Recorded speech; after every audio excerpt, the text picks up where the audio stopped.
ሁለተኛ ዮሐንስ ምዕራፍ 1 ላይ ለተመረጠች እመቤትና ለልጆቿ ይላል። ይህንን ቦታ ብዙ ጊዜ እመቤታችን ቅድስት ድንግል ማርያምን የሚመለከት አድርገው ይሰብካሉና እንዴት ነው? ምናልባት አንድ ሰሞን ድሮቹ 90ዎቹ ውስጥ ምናምን ማርያም ነች እያሉ ሲሰብኩ ነበር። አሁን ግን ትተውታል። ይሄ ነገር ለማርያም እንዳይደለ ብንተው ይሻላል ስለሷ ስላይደለ ብለው አሁን እየወጡ ነው። ገና ነገሩን ያልሰሙት ናቸው አሁንም ከሰበኩ እንጂ እየተው ማርያም እንዳይደለች በደንብ አውቀዋል። ምክንያቱም ከራሳቸው መጽሐፍም ትረካም ጋር ስለሚጋጭባቸው አሁን በተነበበው ወይም በተጠቀሰው የመጽሐፍ ቅዱስ ክፍል ላይ ዮሐንስ በመልእክቱ እመቤት ሆይ ልጆችሽን እንደዚህ ሰላም በይልን ምናምን እያለ ይጽፋል። ስለዚህ እንግዲህ ወዳጆቻችን ስለ እመቤታችን ማርያም ማአት የሆነውንም ያልሆነውንም እውነቱንም ውሸቱንም ለዘመናት ሲሰብኩ ቆዩ። ከዛ በኋላ መጽሐፍ ቅዱስ ላይ ትውልዱ ማገላበጥ ጀመረና እንዲህ ያላችሁት የታለ መጽሐፍ ቅዱስ ላይ የለም እኮ ሲባል አይ ገድል ላይ ነው ምናምን ታላ እንደ ገድል አይደል መጽሐፍ ቅዱስ ነው መጽሐፍ ቅዱስ ላይ አሳዩን ሲባል እንግዲህ ያለው አማራጭ መጽሐፍ ቅዱስ ውስጥ በሴት ጾታ የተጻፈ ብቻ ለማንም ይጻፍ በሴት ጾታ የተጻፈ አንቺ የሚል ወይንም እመቤት የሚል ከተገኘ ሰብስበ ለማርያም መስጠት ተጀመረ ማለት። ምክንያቱም ማአት ውሸት አውርተዋል፣ ደጋፊ ጥቅስ የለም፣ የጥቅስ እጥረት ተፈጠረ። ሲፈጠር ያለ አማራጭ አንቺ የሚል ወይም እንደዚህ የሚል መሰብሰብ። ከዛ ውስጥ አንዱ ይሄ ዮሐንስ በየስፍራ በየቤቱ ስለሚሰበሰቡ ቅዱሳን ነው። የዛን ጊዜ ቤተክርስቲያን እንዳሁኑ አዳራሽ ተሰርቶ ካቴድራል ተሰርቶ አይደል፣ በየሰው ቤት ማህበር ይሰበሰባል እና በአንዱ ቅዱሳን በሚሰበሰቡበት በአንድ ቤት ውስጥ ላለች ሴት የተጻፈ ነው እና ማርያም አይደለችም። ማርያም አለመሆኗን ለምሳሌ በብዙ ነገር ማሳየት እንችላለን። አንደኛ ዮሐንስ መልእክቱን የጻፈው በጣም ቆይቶ ነው። ምናልባት በ90ዎቹ ዓመተ ምህረት ውስጥ ነው መልእክቱን የጻፈው። ዘመዶቻችን ደግሞ እመቤታችን ማርያም ሞታለች የሞተችበት ጊዜ ብለው የሚነግሩን ደግሞ 40ዎቹ ዓመተ ምህረት ውስጥ ነው። ለምን ኢየሱስን በ15 ዓመቷ ወለደችው ይለዋል። ከዛ በኋላ በ64 ዓመቷ ሞተች ነው የሚሉ። እንግዲህ ዓመተ ዓለም ውስጥ ነው 15 በ64 15 ስንት ነው ሲቀነስ 40 ምናምን 40 ምናምን ነው። ስለዚህ በ40 ምናምን ዓመተ ምህረት እመቤታችን ሞታለች ብለው ነው ያስተማሩት። ዮሐንስ ደግሞ መልእክቱን የጻፈው 90ዎች ውስጥ ነው። ስለዚህ ማርያም የለች። አንድ ሁለተኛ ዘመዶቻችን ማርያም ሌላ ልጆች የሏትም አንድ ብቻ ነው ጌታ ነው ብለውናል። እሺ እቺ ደግሞ ብዙ ልጆች አሏት። ከነስሟ እኛ ምንድነው ማዳም እንደማለት ነው። የብዙ ልጆች እናት የተከበረች እናት ስትሆን የሚጠቀስ ነው። እንደዚህ ያለን ሌሎች ነገሮች ማንሳት እንችላለን። ስለዚህ ለልጆችሽ የሚለው አለ። እነሱ ደግሞ ልጅ የላትም ብለዋል። እሱ ብቻ ነው ብለዋል። ስለዚህ ማርያም አይደለችም እና ትተውታል። አንድ ሰሞን ነበረ አሉት። አሁን እንደማያዋጣ አውቀዋል። እሷ ከእንደና ጂኦግራፊው ማርያም የኖረችው በኢየሩሳሌም በእስራኤል ምድር ላይ ነው። እቺ ሴት ልትኖር የምትችለው በኤፌሶን ምናምን አካባቢ ነው። በአሕዛብ ምድር ላይ ነበረች ነችና የጂኦግራፊም ልዩነት አለ፣ የዘመንም ልዩነት አለ። እንዳሉን ደግሞ ልጆችሽ ስለሚል ማርያም ነች ካሉም እሺ ይሁንላቸው፣ ልጆች አሏት ማለት ነው ሌሎች። እሺ ከዛው ጋር አያይዘ የናቁሽ ሁሉ ወደ እግርሽ ጫማ ይሰግዳሉ ይላልና እሷ ማናት? ኢሳይያስ ከፍ ብሎ ማነብ ኢሳይያስ 60 ነው አይደል? ቁጥር 14 የናቁሽ ሁሉ ከእግርሽ በታች ቅድም እንዳልኳችሁ ነው። በሴት ጾታ እየጠራ የጎደለ ነገር መሙላት ነው። አሁን የሚያነቡላችሁ ኢሳይያስ 60 ቁጥር 14 ነው የሚያነቡት። እንዴ ቁጥር 14 ጋር እኮ ለመድረስ ከአንድ ነው የሚጀምረው። ቁጥር 1 2 3 ተብሎ ነው አለኩ 10 11 እየተባለ ነው የሚመጣው። ዘሎ ቁጥር 14 ጋር ነው። ለምን ስለማን እንደጻፈ እንዳይታወቅ ለማድረግ። ግን እቺኑ ሴት ወይም ጽዮንን እሷም የዳዊት ከተማ ነች። ጽዮን የዳዊት ከተማ ነች። ከጽዮን አምባዎች ካሉት ተራሮች ውስጥ አንዷ ደግሞ ኢየሩሳሌም ነች።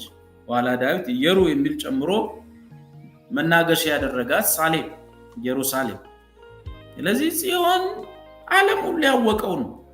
ሁሉም ዓለም አሁን እኮ እስራኤላውያን ጽዮንን ማርያም አልናት ብንል ቢሰሙ ራሱ ምን ይሉ? ምክንያቱም ጽዮን ተራራ ነው፣ የአምባ ስም ነው፣ የጋራ ስም ነው። ኢየሩሳሌም የተሰራችበት ከተማ ስም ነው። የንጉሱ የዳዊት መናገሻ ነው። አሁን ሌላ ቦታ እንሂድ፣ ሌሎች ጥቅሶችን አንፈልግ። ኢሳያስን አሁን የጠቀሱት ብቻ ኢሳያስ 60 ቁጥር 14 ነው። የአስጨናቂዎችሽ ልጆች አንገታቸውን ደፍተው ወደ አንቺ ይመጣሉ። እኛ የማርያም አስጨናቂ ልጆች አይደለንም፣ የልጇ ባሪያዎች ነን። ሲጀምር የናቁሽ ሁሉ ማን የናቃት? ቆይ ማርያም አይደለችም እችኛዋ። በነገራችን ላይ በዙሪያ ያሉ ጠላቶች ባቢሎናውያን፣ ፋርሶች፣ ሜዶን እና በዙሪያ ያሉ ሀገሮች፣ በሰሜንም ደግሞ ስንሄድ እነ ዮርዳኖስ ነው፣ ከታች እነ ዮርዳኖስ፣ ከላይ እነ ሊባኖስ፣ ግብጽ ደግሞ በዚህ በኩል በዙሪያ ሆኖ ያስጨነቃት ምድሪቱን ከተማይቱን ያሉ አገሮች ናቸው። የአሕዛብ መንግስታቶች ናቸው። ሁሌ ከተማይቱን እየመጡ እየበዘበዙ የሚሄዱ ናቸው። ወራሪዎቿ ጠላቶቿ ናቸው። በዙሪያ ያሉት የጽዮን ጠላቶች ናቸው። ያችም የዳዊት ከተማ ነች። ይሄንን ጥቅስ ግን ለማርያም የሰጠ ሰው የማርያም ጠላት፣ ለማርያም የሰጠ የማርያም ጠላት፣ የጌታን እናት እንደ መሳደብ ይቆጠራል። ለምን? ቁጥር 14 ላይ የተጻፈችውን ጽዮን ከሚጀምረው ምክሩ ከቁጥር 10 ላይ ምን ብሎ ነው የሚጀምረው? በቁጣዬ ቀስፌ በፍቅሬ ምሬሻለሁና ነው የሚላት። ጽዮን ሆይ በቁጣዬ ቀስፌ በፍቅሬ ምሬሻለሁ። የቱ ጋር ነው እመቤታችንን ማርያምን ጌታ ይቀሰፋት? የቱ ጋር ነው ቀስፎ ይማራት? ይሄን ጥቅስ ቁጥር 10ን ዘሎ ቁጥር 14 ላይ የሰጠው ሰውዬ ሰው ሄዶ ወደ ላይ ሲሄድ ቁጥር 10 ላይ ቀስፌሻለሁ ይላልና ለማርያም መስጠቱ እንደዚህ መናፍቅ ማናል? ይሄ ማርያምን እግዚአብሔር ቀስፏት ነው የፈወሳት የሚል መናፍቅ የጻፈው ጥቅስ ነው። ኑፋቄ ነው። እችኛዋን ጽዮን አሁንም በቁጣዬ ቀስፌ በፍቅሬ ምርሻለሁ፣ በዙሪያሽ ያሉ ጠላቶችሽ የአረብ መንግስታት ናቸው። እነሱም ደግሞ መሲሁ ሲመጣ በ1000 ዓመት መንግስት ሲነግስ ኢየሩሳሌም ብርቅ ከተማ ስትሆን ይመጣሉ፣ በኢየሩሳሌም ይሰግዳሉ። እንደዚህ ሆነ አይቀርም፣ ሁሉም የእስራኤል ጠላት ሆነ አይቀርም የሚል ነው። ጽዮን ማርያም ብሎ ማለት ሌላ ቦታም አደጋ ያመጣል። ሚክያስ ላይ ጽዮን ሆይ ትፈርሻለሽ፣ ባድማ ትሆኛለሽ፣ ትታረሻለሽ፣ እንደ እርሻ ነው የሚታረሰው ምድርሽ ይላታል። እና እመቤታችንን የሚወድ ሰው ይህንን ለሱ አይሰጥም። ጽዮን ሆይ ትታረሻለሽ፣ እንደ እርሻ ባድማ ትሆኛለሽ፣ ትደመሰሽ፣ ከተማው ይጠፋል። እዚሁ አሁን ኢሳያስ 60 ላይ ራሱ እኮ ሰው ብቻ ነግረውት የሰጡትን ይቀበላል እንጂ ሄዶ ምን ላይ ነው ያለው? ኢሳያስ 60 ቁጥር 14 እስቲ ሄጄ ሊያ ይባል። ከሄድክ በኋላ 64 ቁጥር 14 ነው የሰጡ። አንተ ቀና ብለህ ቁጥር 10 አታይ። መዝሙር 45 ቁጥር 9 ንግስቲቱ በቀኝ ትቆማለች። መዝሙር 45 በጣም ቆንጆ ጥያቄ ነው። ንግስቲቱ ምን ማለት ነው? የንጉሱ ሚስት ማለት ነው። የንጉሱ እናት ማለት አይደለም። የንጉስ እናት እቴጌ ነው የምትባለው መሰለኝ፣ አላቅም። ግን ንግስቲቱ ማለት ንግስት ምንድነች? የንጉሱ ሚስት ማለት ነች። ስለዚህ እመቤታችን ማርያም ደግሞ የጌታ እናት ነች። ይህን ጥቅስ ለስቷ መስጠት ነውር ነው። ታዲያ ንግስቲቱ ሚስቱ ከሆነች የክርስቶስ ሚስት ማነች ብላ አትጠይቅም? ራእይ መጽሐፍ ላይ ሚስቱም ራሷን ስላዘጋጀች ደስ ይበለን ማነች? ቅድስት ዓለም አቀፋዊት ሐዋርያዊት ቤተ ክርስቲያን የክርስቶስ ሚስት ነች። በቀኝ ትቆማለች። እውነት ነው መጽሐፍ ላይ እኛም ከእርሱ ጋር አብረን እንነግሳለን ተብሎ ተጽፏል። ራእይ 12 ከቁጥር 1 ጀምሮ ታላቅ ምልክት በሰማይ ታየ፣ ፀሐይን ተጎናጽፋ ጨረቃ ከርግቦቿ በታች ያላት እስራኤል ራሷም ላይ 12 ከዋክብት አክሊል የሆነላት አንዲት ሴት የሚለው ማርያምን ነው ወይ? አይደለም። እንደው በቀላሉ እኔ አሁን ብጠይቀኝ ማርያም እንደማንም ሴት አመጣ ነው የወለደች? አዎ እናት ነች፣ አመጣ ነው የምትወልደው። ግን በእነሱ ትምህርት ማርያም አመጣ አልወለደችም ነው የሚለው ነገረ ማርያም። ስለዚህ በቀላሉ እቺ ሴትዮ ግን ራእይ 12 ላይ አመጣ ነው የወለደች።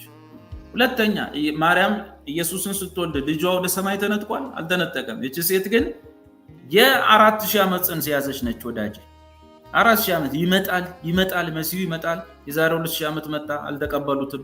12ቱ ከዋክብት የእስራኤል ልጆች ማለት ነው። 12ቱ ከዋክብት እዚህ ላይ ጻፉት የእስራኤል ልጆች መሆናቸውን ዘፍጥረት ላይ ሄደ ማለት ነው። 12 ከዋክብት ሲሰግዱለት ለዮሴፍ ማለት ነው። ጨረቃ እዛው ዘፍጥረት ላይ ተጽፏል። የእስራኤል እናት ነች፣ ራሔል ነች። ስለዚህ እስራኤልና ልጆቿ ናቸው። እስራኤልና ማርያም አይደለችም። እስራኤል የምትባል ሀገር ነች። የ4000 ዓመት ጽንስ ነው፣ መሲህ ነው። የዛሬ 2000 ዓመት ሲወለድ አልተቀበሉትም። እኛ ከተነጠቅን ከ3 ዓመት ተኩል በኋላ ግን ጭንቅ ሲይዛቸው ይወልዱታል ማለት በመሲሁ ያምናሉ። ግን 3 ዓመት ተኩል አያገኙትም። እሱ በአባቱ ዘንድ ነው ያለው። ነጥቋል የሚለው እሱ ነው። የያዕቆብ መሰላል የተባለው ማርያም ናት ወይ ይላል። እንግዲህ አይ ያዕቆብ መሰላልን የተረጎመልን ጌታ ኢየሱስ ነው። ምንድነው ማን ይሆን ማን ትሆን ብለን ስንል ኢየሱስ ተረጎመ። ምን አለ? ናትናኤል ነው ወደሱ ሲመጣ እንዴ በቃ ተገረመ። በኢየሱስ ሲገረም ከዚህ በላይ ታያለህ። ናትናኤል ምን አለው? በሰው ልጅ ላይ በማርያም ላይ በእናቴ ላይ በሰው ልጅ ላይ ሰው ልጅ ማለት ኢየሱስ ራሱን የሚጠራበት ነው። በእኔ ላይ መላእክት ሲወጡ ሲወርዱ ገና ታያለህ አለው። ስለዚህ ያዕቆብ መሰላል መላእክት የሚወጡበት የሚወርዱበት እኔ ነኝ ብሎ ኢየሱስ ስለተረጎመ ለማርያም ብንሰጣት ጥሩ ነበር። ግን ኢየሱስ ለእኔ ነው እኔ ላይ ነው የሚወጡት የሚወርዱት ብሏል። እንግዲህ ያዕቆብ መሰላል ኢየሱስ ነው ማለት ነው። እንደዛ ማለት ነው ወዳጅ።